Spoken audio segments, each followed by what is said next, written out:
Hello, can you hear me? There we go. It's finally working. Yeah, I'm so glad you could make it. The first thing I really ask is just, where are you calling from? Texas. Fullerton, From Czechia. Seattle, Arkansas, Vancouver, BC. Louisiana. And wherever you're tuning in from, welcome to Milky Ardor.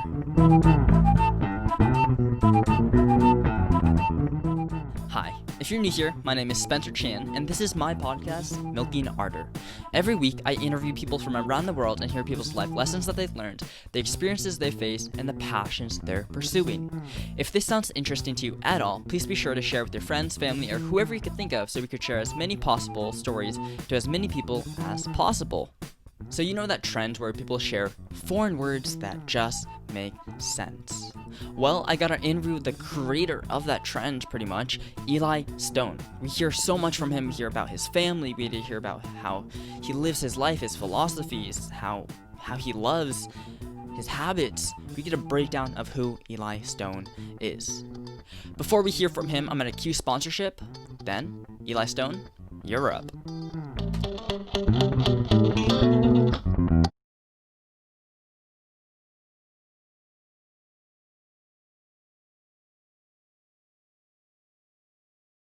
So I know that on Instagram your thing's Eli, but I know your name's Elijah. What do you go by?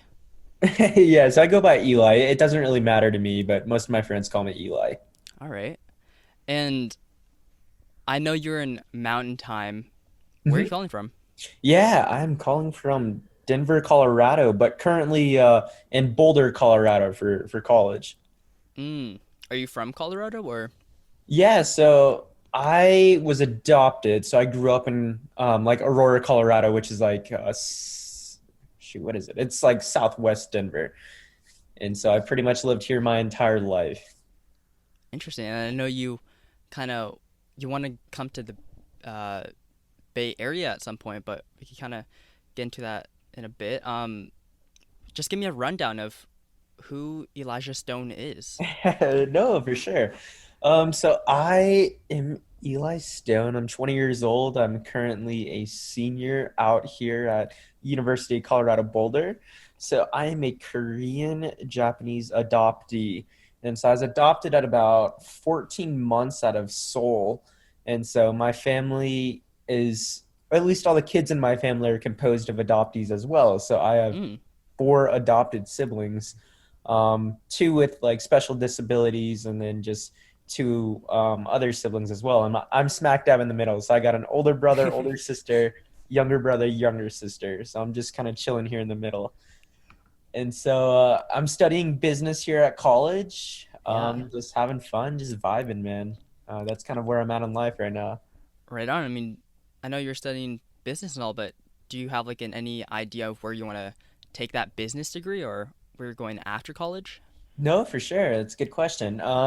So my big thing is like starting up businesses. I've started up three businesses to this point. I'm working on another one with my few kids I met up here at business school. So that's kind of where I'm at. I just love developing new things, finding niche needs, and then selling those businesses once I get bored, because I get bored a lot. Interesting. So what's kind of the drive for you to making businesses or whatever it may be you're making? No, for sure. I think the big thing is like that part of me of just that finding that self-fulfilling thing that just genuinely like gets me fired up. You know how everyone has those spurts of like of being passionate about something, or like when you're laying in bed at like 2 a.m. you're like, I'm gonna wake up at 7, I'm gonna get this stuff done. And like that absolute ambition that just drives you nuts. And I think the big thing for me is like acting on those when you have them, because they come around every once in a while. And I think Yeah. everyone gets that inner drive and that inner pump to just like go and do stuff, right? But then you wake up the next morning and go pull your pour yourself a bowl of Cheerios and like sit on YouTube all day. So I think like the inner drive comes from just genuinely enjoying that feeling of like I'm actually doing what I thought I would. And so once that Yeah. wears off, that's kind of when things start to fall apart, but you got to enjoy it while you can, Would you say that you've always had this ambition or this drive to jump on to whatever's on your mind, Eli? I honestly think the big thing is I just get bored. Like I get so bored with being mundane and not doing fun things. And like that's the whole mythology of like in my mind, like what would make my life fulfilling to me personally is just not being bored, you know? Like you have so Yeah. much time in your life to do what literally like no one's telling you no, that you could literally pack up your bags and move to freaking Paris, right? You could find a Yeah. way to Paris. And like no one's telling you no. So why are we just wasting time? And I mean it's okay if that's like your prophecy and what you want to do in life. Like that's completely fine. It's just for me, I know like I want to have as many nice experiences as I can. Mm. Yeah, that's really awesome. Eli, what are some like really big things you want to accomplish in life? I think like the big thing is just family for me. Like I've grown Mm. up in a very good environment. I mean, my parents are white for all intents and purposes. I grew up in a white suburban area with pretty much white family. Like I really wasn't exposed to um, another Asian person and like actually talk to them until I was in high school. And Mm-hmm. so like the family's very centered in my life. Like being a middle child though, it's always been interesting. Like there's psychological research studies that show like the middle child is usually the one who doesn't care about family the most, usually the most independent kid, you know? Yeah. And I think like the big drive for me is like I want to enjoy my family while I can now. And then once kind of that tie is like, you know what, like it's time to live your own life. I want to go and venture, just have fun and really find like that fulfilling thing in life that's like, you know, those moments, Spencer, when you're just doing something with someone like family, girlfriend, best friend, and you like look over at them and like in that moment you feel this sense of bliss and this sense of like, my God, I am so happy. And you Just can't full even describe it. satisfaction. Yeah. Exactly. Satisfaction. That's perfect, Spencer. Thank you for putting a word on that. That's exactly what I'm getting at. And so I think that's like the big thing in life for me is I want to fill my life with as many of those moments as possible. And most of the time they happen with the people you love. And that's why I think family is the biggest thing for me. Yeah. Just to kind of add on to this, what about for all of those people who don't really have a sense of who the right crowd is, or they don't feel like they belong? You What do know, you say I about think that? that's a super interesting question. Like me personally, like being adopted, I think that really ties into how I felt about stuff like that. Is like you're split between not only two cultures, not only like being a Korean adoptee and an American, but also that Mm-hmm. Japanese side. And it's a funny story actually. So when you're adopted, right, you basically get this piece of paper, and it has like your birth parents' stats on it. So like I know my parents' height and weight, like hair color, stuff like that.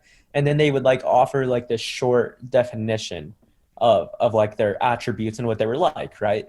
And so for my mom, who is the Korean one, they're just like, oh, she was fair skinned, like she was charismatic, she was very sweet but quiet, but like beautiful. And then because of the stigma for Japanese people in Korea, they're just like, your dad was a dark Japanese man, and like that's all they wrote about it.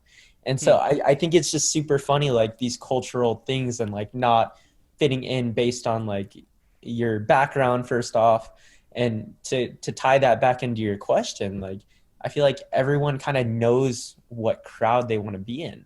I don't think it's one of those things. I think people just don't want to admit, in my mind, what type of crowd or what crowd they would genuinely like to be a part of, because they're scared of being rejected by the one or two crowds that they could see themselves in.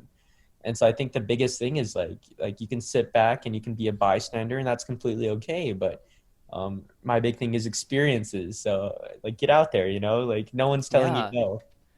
There's this thing, Eli, that I'm like thinking about is really just like high school. High school is like a good primary event where most people are just starting something new. They're going into something new about their lives and they don't really know what's going on. Some people get into the wrong crowds and they want to be in other friend groups or whatever it may be. But I think to really add on to what you're saying, just a lot of people, even at a young age, they're just scared to really do what they want to love. I think it's all part of just being so doubtful. So I think it's really cool that you have this insight of just doing what you love and doing what makes you happy. I think that's like the big thing too, is like it's such a stigma to say stuff like that. Like you imagine you walk into your average typical white household, you got your 38-year-old yoga teacher mom, typical soccer mom, and you'd see like something on their wall, like a decoration, like, you know, like pursue what you love, like live, laugh, love. And like Yeah. as funny as it is and as much of a stigma as we put on, okay, that's so dumb, like, and all for all intensive purposes, like that's kind of it, you know? Yeah. I think people just break it down because they're scared. And I think like one of the most influential things for me is there's this book written by Stephen Chbosky called Perks of Being a Wallflower. It's also, it was a blockbuster film starring Logan Lerman, who Yeah, it's was on Percy Netflix. Jackson. And I loved Percy Jackson growing up. Reading was Hmm. just huge for me. But in this book and in this movie, I think one of the quotes that really changed me, like it's a coming of age story essentially, and I read this book Yeah. when I was probably 14, 15, and that was back in my recluse, because I'll tell you about my high school experience in a bit. But for Perks of Being a Wallflower, one of the protagonists is like mentor basically hits him with this, and he's like you accept the love you think you deserve. And I think Mm. that's huge, like especially when you talk about these high school kids and stuff like that. Like I think a lot of it is just like, yes, like we need to chase what we love. We need to do that. But I think the first thing is like, we need to have that self-realization and understand why we're not loving ourselves enough to go and do that in the first place. Absolutely. Just knowing your value. Exactly. And Spencer, I was poking through your social media and stuff like that. And I saw your TikTok about, was it self-realization, or it was, what was it? It was, Mm, shoot, I'm sorry, I'm blanking, but I think that no was a big worries. thing. And I was just like, you know what, this is going to be a fun podcast. Like, I really enjoy your content. It's super cool. Like, you're mixing in your podcast with just some of the other content you create. Like, it's fun. I can tell you Yeah. had fun with it. It's all about just meeting new people experience, and deep down what this podcast is about, it's all about empathy and just learning from Mm. another and just loving each other and just trying to spread positivity. Dude, I think that's huge, Spencer. That's super cool. I literally just had like one of the biggest like self empathy realizations, and it's because of my current roommate right now. So his name's Jesse. He's his family's immigrated from Mexico, like first gen essentially, and he's here in college with me, and he just Yeah. has this genuine love for other people in their situations, and I think that's it, man. Like what you're getting at, like the best experience in life is being able to experience other people's lives as well, and how that one person can literally change your whole life trajectory, like that one best friend, that one girlfriend, that your future spouse, you know. It's Yeah. insane to think how influenced we are by others, but we don't take the time to be empathetic towards others. That's absolutely right, Eli. It's freaking crazy, dude. The world is so nuts right now. Everything's in turmoil. Like there's so much love for hate. Like that's all I see is like we genuinely love hating things. Like you look at cancel culture, you look at like all the hate crimes. It just baffles me how some people hate themselves so much that they don't allow themselves to be empathetic, you know? I wouldn't I agree with that, but at the same time I would say it's not necessarily like hating yourself. I think it's Huh? just being really entitled and Okay. being strongly egotistical about having you always be right. I think Yeah, that's you think just it's not a the right pride way. thing? Yeah, absolutely. Okay. No, that's definitely, no, you're completely right on that one. So what like what's your big thing? Like what drove, like I'm genuinely curious, like what was your empathy journey? Like what got you here? That's funny. Uh yeah. So it all started about several years ago. I met this really awesome girl, um, and we just kind of started talking. And this wasn't like a romantic relationship as Hmm. kind of getting myself into, but what's really important with this girl is that she told me right off the bat that she did self harm. Hmm. She was suicidal. She's attempted. She self-harmed, all of that. And she turned to me and said, Spencer, I understand if you don't want to be friends too much and this is too much. And you could really tell there have been people who just shut her out because of that. And rather than just kind of saving myself, the way I saw it was I could save myself by just being open and just being there for someone. Mm-hmm. So we became really good friends. And what really attracted me towards her necessarily is at the same time I was also going through my own my own depression, anxiety. Sure, it wasn't as bad as hers, but I could understand her and really just listen without judgment. Mm-hmm. So we became really great friends, Eli. We would spend nights up together just talking on the phone. We'd talk about our dreams, the things we would do together in life, go to Disneyland, watch these movies, la-di-da-di-da. And then it's October 10th, I was at a volleyball tournament. I play volleyball, club volleyball. Mm-hmm. And I was just busy the whole day. I came home and I get a message from her saying, Spencer, I can't be friends with you anymore. Mm. And deep down in my head, I kind of knew, okay, what's going on? I had an idea of what was happening, but I wanted her to say it because we were best friends. And then for her to just suddenly cut me off, like, I feel like I kind of need an explanation. I can't just be stuck out of the loop. And so we go back and forth of her not wanting to tell me. I'm pushing for her to tell me because I'm about to just drop one of my closest friends. And then she says, it's because I like you, Spencer. Mm. And what's really important in this story, Eli, is that she promised me, I didn't make her promise, but she promised me that she was not going to attempt suicide or self-harm because she finally understood and realized that there are people who loved her. And I was like one of the first people to really show that to her. Mm-hmm. And so when she said, Spencer, I liked you, and I didn't feel the same, I had two options. I could have said, yeah, I like you too, and be put in this fake relationship where I would be unhappy and have to tell her the truth. Or I would tell her the truth, or I'd say I don't feel the same, knowing I just broke off a friendship and so many things go wrong. Mm-hmm. So I told her the truth. I said, I just don't see you the same way. La-di-da. And there's some other things going on in her life, and that was just her breaking point. She said a lot of nasty things to me, and the last thing she said to me was, I have to break that promise, Spencer. Oh, hold on. Mm. And then the message was green.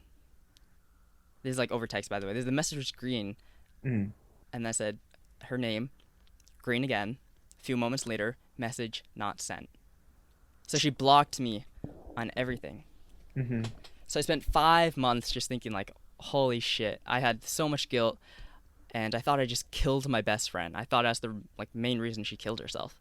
But after 5 months, she finally got back to me and said like, okay, Spencer, I'm not dead, but I just need a break. And I was like, yeah. Anyways, what this story really taught me is I didn't force her to promise me anything. Mm-hmm. And as much as we hurt each other, as much as she broke my heart and I broke hers, what really helped each other is that we just listened together. We just listened to each other without any judgment. We just sat down and just listened. So then fast forward, we're here, 2020, and I've grown so much. Sure, that was a really traumatic experience, but I really learned from that and really encompass all these values that relationship had taught me. And now it's 2020. It's like I don't know, like 13 weeks ago, and I was like, man, I want to create something. I always wanted to create something, but I didn't really know what I wanted to create. Sure, I had this YouTube channel that one of my videos got 4 million views. I saw that one. I was poking around. Oh, shoot. I'm like, dang, 3.4 mil on YouTube. All right, man. All right. Oh. Ooh, I wasn't expecting that. Yeah, so I got a large following from just from one of my old videos. Uh-huh. And I thought about doing YouTube again, but I wasn't too sure. Mm. And then you know that show on Netflix, Midnight Gospel? Yes, Midnight Gospel. Okay. I love that show. Mm. I loved how Clancy just went around the universe just interviewing different people. And I Hmm. thought, hey, what if I did a podcast where I Yeah. just interviewed different people, listen to their stories, listen to their life experiences, the passions they're pursuing, and just all that other stuff Hmm. without bringing my own biases into it and just really just listen and be empathetic towards them, put myself in their shoes. So that's That where I is am now, that's Eli. so sick. I just like even now, like it just baffles me that some people can sit and just listen to like people talk about themselves and genuinely like be passionate about it. So like props to you. That's something that I wish I had for sure. It's definitely hard. Oh I yeah. think Okay. in What do order you think to like the have biggest harmony, uh-huh. you have to go through hardships and really be quiet. And Mm. it's human nature. We all love to talk about ourselves, Hmm. whether you're super shy or not. You know, it's hard. No, I feel that for sure. Like, let me ask you, like during your like kind of like journey and stuff like that, like what did you read about? Like specifically, like were there books or articles or just like I feel like everyone who gets on that empathy journey always has like supplementary things. That that's kind of fun you mentioned that because that's not really something that's said all the time. But yeah, I think for everyone who's on their pursuit of happiness and trying to be them best self, be the best selves that they could possibly be, they Mhm. ultimately do have to do a journey of kind of just research and experimentation. For me personally, I would just kind of write about things. During that like traumatic experience, I lost my memory. Like I was just so depressed that my brain stopped functioning, and I had short-term memory loss. I'd go to class, teacher would be giving a lecture, or whatever, um, and then I'd walk in, blink, lecture, and then open my eyes, and the whole time just passed. So what I kind of had to learn is I had to start Mm. journaling everything, just to whether it was just like things that happened or how I'm feeling, just different memories. I learned to journal and really just I went to therapy too, and I really learned how to vocalize and articulate my emotions. Mm. As on top of that, even just before quarantine started, right when quarantine started, I started reading some health books, self help books. There we go. Mhm. And I'd watch YouTube videos. I'd watch some documentaries. I really submerge myself into positivity rather than trying to be super fake and get caught in the wind of social media Mm. where I'm just kind of having to like all my friends' videos or pictures, whatever may be. It may be all about numbers. I didn't want that in my life. So even just like on social media, I started following all these influential and really positive people like Tony Robbins, Gary Mhm. Vee, Mhm. just people who I thought would make me happy and make me and push me to be my best self. Mm. I mean, what about you, Eli? Do you have anything like what's your journey been like? That's a good question. I mean, I've always dabbled in kind of that same thing of like that's a one thing that I wish I could do that you talked about is like journaling and writing and like and just more like that because I'm a big reader. So like growing up, like so I was homeschooled too. So I didn't go and and do that traditional schooling program of like elementary, middle Yeah, school, yeah. high school. I was homeschooled up until high school, and then in high school I did high school sports, but I didn't go to the high school. I did this program called concurrent enrollment. And concurrent enrollment is where you go to the community college and get take college classes to get credits for it. And so Yeah. like even in high school, like the only sense of like high school social networking I had was through sports. It was really interesting. So that like because of that, like I would always just spend my time in books. Like I was big into classical literature, then big into fiction, then like science fiction was a big thing, and more recently it's been psychology and like kind of that self help lifestyle. And Yeah. everyone like gives this self help lifestyle like a lot of flack, and I like definitely see from my business mindset like it is an absolute industry right now. Like I Oh think I yeah. was reading something. It's like a $2.7 billion industry right now, which is insane. And I like would have to think to myself, and I'm like, does that dilute its core purpose if these entrepreneurs are genuinely chasing the bag? rather than chasing the ability to like genuinely inspire passion in other people. But that's kind of getting off topic. You asked about my journey, and I think the biggest thing was my father. Like everyone has that influential figure in their life, that masthead, and my dad for sure was that person to me. So like he was a lawyer for 30 plus years and just a high stress job, like writing contracts and stuff like that. And the man was genuinely the calmest human being I've ever met. Like nothing really frazzles him, and his genuine passion and love for his family is really just what inspired me. I'm like, that's my life goal, is like I want to be like half the man that he is, because even half the man that he is still an incredible accomplishment. So Like why half yeah. the man, Eli? Why not the I full? Why think don't like you want to be like your dad, or even just more? I think the big thing for me is like it's not specifically half the man. I just like using the term half the man to exemplify how highly I. Gotcha. And so it's Yeah. not necessarily like, oh, I'm only aiming for half. I think it's like that metaphor of like I really want to be prideful about how amazing I find him. Yeah, yeah. And I so think like that's really awesome. yeah, that's the big thing. Both my parents just kind of that typical like American dream life.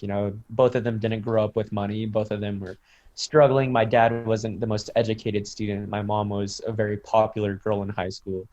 They went to the same elementary school. Like they lived Aw. not close, but they literally knew of each other. Didn't talk Yeah. until high school. The first time they actually met was like a double date where they were both dating different people, and just their story from that, like getting married, like a lot of trials and tribulations, and then like they just weren't making money and stuff like that. And then the reason why we're adopted is because my mom was not biologically able to have kids, and so like one thing led to another, and then she adopted 5 Korean kids, which who would have thought that your typical white parents would just feel led to adopt a bunch of Asian kids. They pulled a Brad Pitt and Angelina Jolie for sure. Yeah, yeah. And so it's just been a crazy journey. And I think like that's really what drove me. I think it's just cool to learn about how everything came to be, like curiosity about everything. Yeah. So, Eli, I did some digging on your stuff Uh-huh. and just like your just kind of the videos you make and just kind of your Instagram. Uh I mean, let's just talk about like the way you show yourself. I mean, like Mm. it's pretty aesthetic and just really pleasing to the eye. Just really lovely. Like, what's the drive to make things just so pleasant? I think the amazing thing about social media, and that's what I talk about with all my friends who talk about social media, because there's that big thing about like how social media can be very detrimental to your mental health, which is Yeah. insanely true. Like it can be the worst thing in your life and cause you so much like a bad mental headspace. But what I think the core purpose of it, like you got to remember why each social media chain was developed. Like Facebook was that kind of that figurehead, but what it morphed into is like, hey, like Facebook is used to connect with people individually, to foster those relationships with the people close to you, and to actually talk about what's going on in your life. Like you look at Instagram. Instagram is a space to build your lifestyle, like to show how much, like what you're doing in life. It's not Yeah. words, it's pictures. Facebook is more words than pictures. You look at Twitter, just on the go thoughts, like just really funny stuff. Like no one above the age of 30 really uses Twitter that much. And then you have like LinkedIn, business, and then TikTok was that one where I was genuinely like curious. Not a lot of social media captivates me like TikTok does. And I think it's because of that same thing. Like growing up, like YouTube was a huge part of my life. Like I spent so much time on YouTube. I considered my favorite YouTubers like friends, like mentors, like something I aspired to be. Yeah. And so TikTok, like I never took that jump, even though I always wanted to create content. I always wanted to make YouTube videos. I like never had enough confidence to like go for it, because the shame of doing something like YouTube with no success, like that Mm. weighed heavy on me. And I wasn't like still, even that's a mental battle. Like I know that I want to, and that's a conversation for a little bit, but I like know that TikTok was a safe space. Like Like anyone can make a TikTok. Like it's very simple, very, very clean, and like worst, people don't click on your video. Yeah. Like they scroll, they find your video. And if they don't like it, guess what? They scroll past and probably don't even have a second thought about it ever again.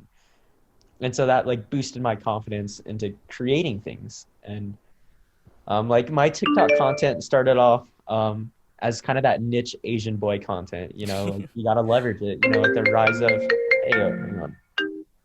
That rise of like the Asian male, especially in media, really interesting. So in TikTok, I'm like, okay, like here's what we're gonna do. We're gonna start off. We're gonna make some content like this to gain traction, And then after that, once we build up a little bit, like I was thinking like let's be tactical about it, and then switch over into making content that I like, which is what I do now. But originally, like if I were to go through and show you my archives, you'd be like, are you sure this is the same person making these videos? Like Yeah. it's night and day for sure. But I think the big thing behind my content was like, like it's cool to be able to share some of the things that are important to you. And like I think the video series that, as you probably know, that really popped the account off was the foreign word series. And so like being someone who doesn't even speak another language, like English is my first and only language. I mean, if you ask my parents, they'll say smartass and dumbass are two separate languages I'm pretty proficient at. But Yeah. like all my friends were very avid foreign language speakers. I had a few polyglot friends, and they would just tell me like they would think in different languages, and I'm like, that is so cool. Like Yeah. language is that fundamental basis for thinking about things in different ways, and these words can describe feelings that we can't put into words. And so how would we do that? And so that's what sparked that video series. And then just being like an amateur videographer, like I love pretty things. I love pretty filmmaking. Filmmaking has been like another core aspect of my life. And so that's where the aesthetic part comes in. Right on. So I know we've been kind of just chatting for a while, and I'm not just saying this because I like all the phone calls, but thank you just so much for chatting with me, Eli. It's been really pleasant just talking to you. No, for sure, Spencer. You have a fantastic setting here. You do have a good voice for podcasts, Not a lot of people have that like very soothing, relaxing voice. So props to you. And That's thanks an for ego reaching booster out. right there. That's like my second No. favorite compliment I've ever gotten. All right, let me ask you, what's your favorite compliment then? My favorite one was I was at like like birthday party with my friend, just chilling in the hot tub, and then this girl who's there, she's like, Spencer, you have a really nice neck, and that just hit different. Uh-huh. That that's one of those that you will always remember. Yeah, You'll be it's just looking at so the mirror, weird. you're like, damn, my neck looks good. Yeah. So any last minute thoughts, Eli, or anything you want to shout out? Thank you again, Spencer, for inviting me on and letting me just talk about myself for 30 minutes. Like it's not an opportunity we often get, so I really appreciate that you're a very nice space to just talk about what's going on. It's very pleasant, and I had a very good time. No worries. And hopefully we can keep in touch over the years and just Let's see. do that, Spencer. I'm Shut so up. down, man. All right. So I'll keep you posted for what is to come. And until then, I will see you later. Definitely. Peace out, Spencer. Have a great day, man. You too.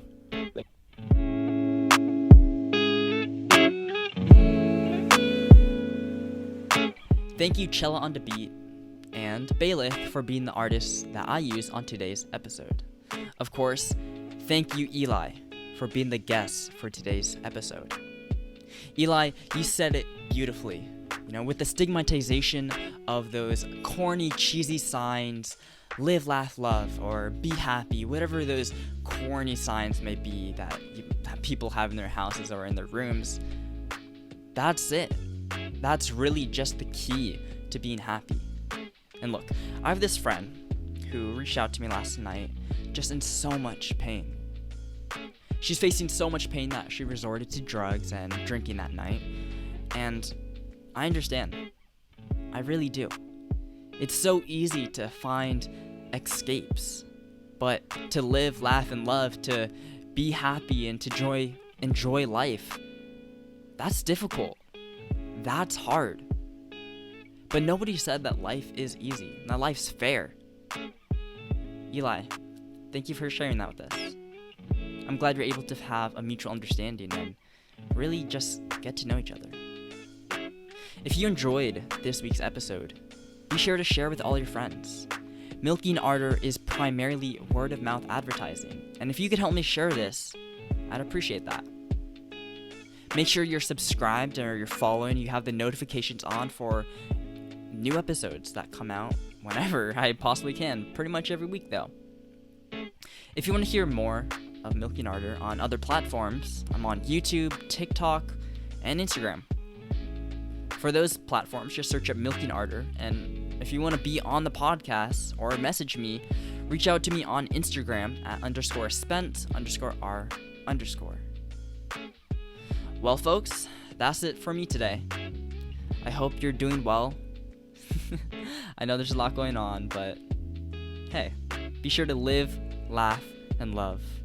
And until next time, until I hear you on the next week of Milking Ardor, I will see you later.